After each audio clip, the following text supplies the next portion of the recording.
Yeah, I mean, I suppose if I go back to when I was an area manager on farms, the first job on a Monday was to go around the farms physically and collect paperwork. Now, albeit that was then maybe keyed into a computer system of some kind, but it was very basic on the data that you collected, how you compiled it, and what you then reported on. And the biggest change that you see over the years is we have a lot more data that we collect, which obviously then allows a bit more statistical analysis to be done, whether that's on farms, on feed itself, or on ingredients, whatever it may be. It allows you to crunch numbers a lot faster, more effectively, and hopefully give some beneficial or some benefits back to the business.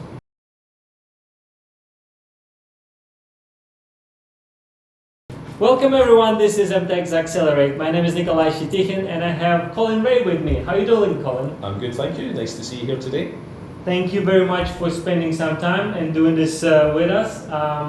First of all, let's start with the business we're at. It's 2 Agriculture. Maybe you can tell us a little bit what you're doing for the business and what the business is all about. Sure. Well, 2 Agriculture is a poultry feed milling business, so we only manufacture poultry feed, and that's across 4 mills across the UK, plus a fifth mill, which does a premix product for our other mills in the UK. We're producing about 20,000 tonnes across all those mills on a weekly basis, and the object is to obviously provide the highest quality of both food and service to our customers.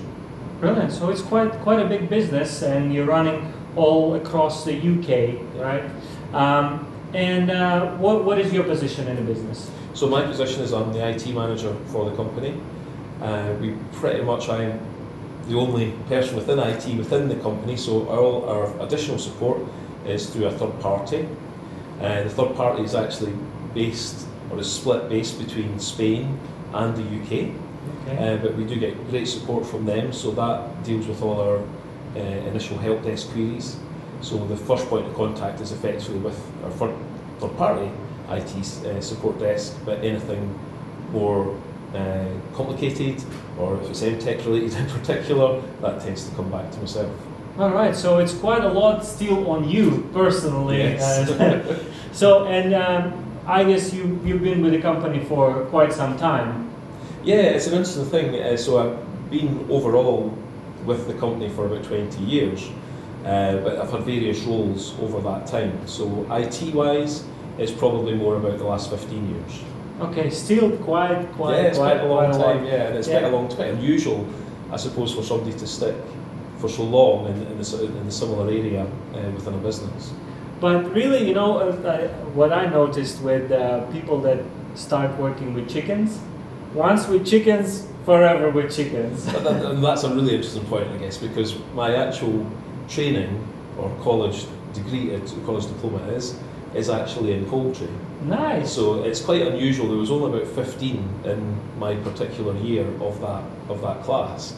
But I obviously started on the farming side, and then that developed into the admin, and then eventually the IT side of any chicken business. Yeah, that's quite interesting, because usually if you with IT you need to have some kind of a background in IT, but I think that's very important for IT people in chicken companies to understand business first, yeah, and then kind of IT comes second, because that you basically provide services, tools, and infrastructure, everything to run the business. Yeah, no, that's exactly it. It's the understanding that if you're not putting feed out, potentially birds will be without feed. That's obviously very, very important. So it's understanding that if something's not running, the importance of getting that to run.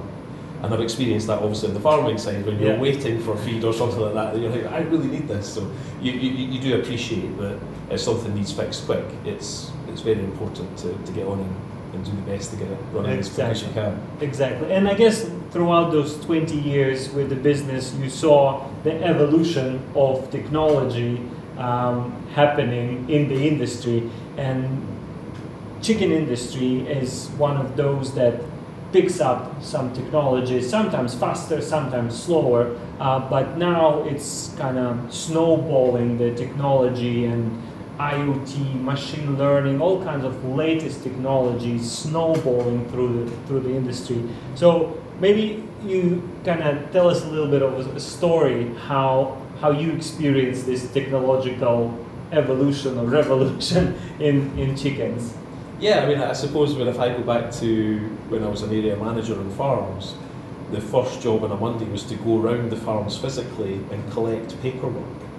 Now, albeit that was then maybe keyed into a computer system of some kind, but it was very basic on the data that you collected, how you compiled it, and what you then reported on. And the biggest change that you see over the years is we have a lot more data that we collect, which obviously then allows a bit more statistical analysis to be done, whether that's on farms, on feed itself, or on ingredients, whatever it may be. It allows you to crunch numbers a lot faster, more effectively, and hopefully give some benefits back to the business.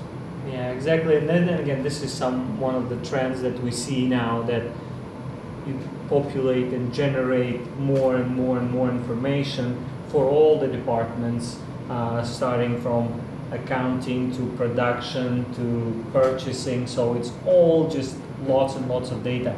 And I guess you implemented quite a lot of systems to support all that. I've done a few over the years, yes. MTech was probably the bigger one, right enough, or one of the bigger ones. Okay.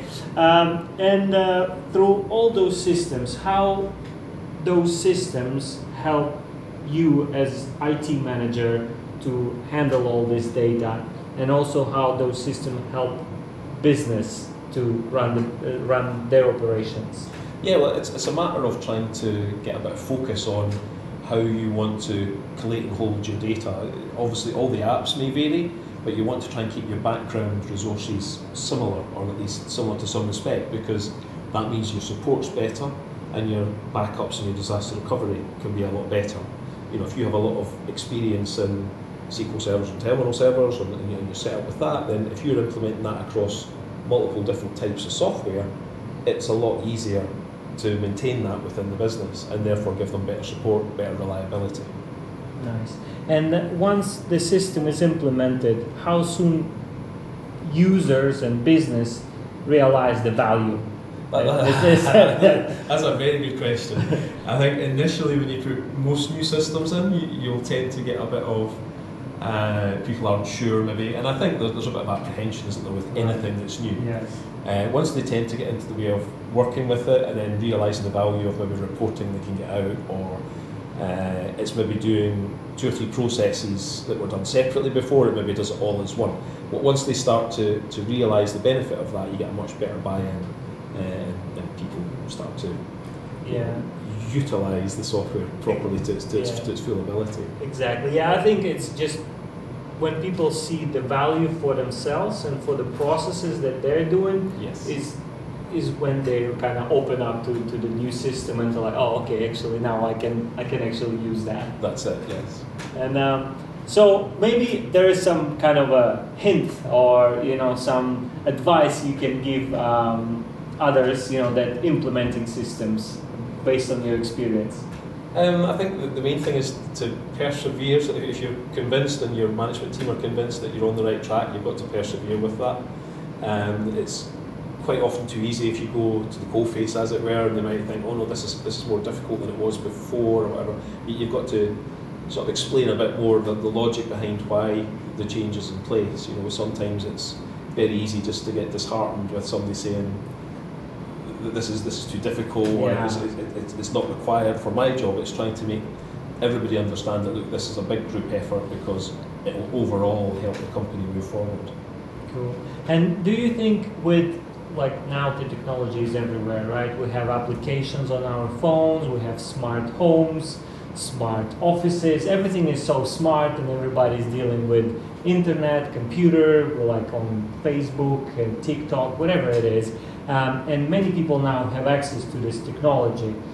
Do you think this helps to implement new systems or new tools to the business when people are more, I would say, IT savvy? IT savvy. Yeah, it does to a degree, but it actually also changes the culture a wee bit, that they now want a bit more. Mm-hmm. So where before it becomes a bit of, well, it's part of the job, I think they now want it a bit more at their fingertips, and they expect a lot more interaction with data and how you can sort of move and shift things. I mean, predominantly most people now want everything on their phone. So Right. you've sometimes got to think on various applications how you can either deal with that or say, look, for some applications it's not really feasible for security or whatever. But in the main, people want more information at their fingertips and on the move. Right. And they want that quickly and easily. That's a very interesting point, because like what we notice is that now even end users, they have their own wants for the software, where in the past they were just like, I don't know, it is what it is. Yeah, I think there's a bit of an acceptance that that's what it was, whereas now everybody has, or most people have a smartphone. They are used to thinking, oh well, I can get an app for that, or Yeah. plug in for that, or whatever. Yeah. So it does broaden their horizon a bit to maybe ask that type of question of, oh, could it do this or could it do that? You know, it's overall not been a bad thing. Yeah, it's really good, and technology is constantly evolving. We're having new stuff, like now artificial intelligence is everywhere. Which poses some concerns for some people in some business areas. But what do you think? What would be the next great technology that would help, for example, feed milling business? I think for us, it's more making it just that bit easier for users or for system applications, or being able to access systems easier. And by that, for example, I mean we have a situation with drivers, for example, where it would be a lot easier for them to weigh in and out while they're still sitting in the cab, for example. Right. Yeah. You know, so we're getting to the stage now where, certainly for feed deliveries, there's not really much need for them to come in and push a weigh button or collect paperwork and all that kind of stuff, because all that can be done electronically. Yeah. So it's more a case of drivers should turn up, scan in, gets weighed, goes, should be able to dispatch the correct feed into that trailer, and then exit and using the same route. Well, that's really interesting. I think that's we should. I will write it down. That's a suggestion for you. Cool. Thank you very much, Colin, for taking your time again and talking to us. It's a pleasure, and it's great to talk to someone who has lots of experience. It's always good to hear new ideas and experience as well. You're very welcome, thank you. All right, thank you very much.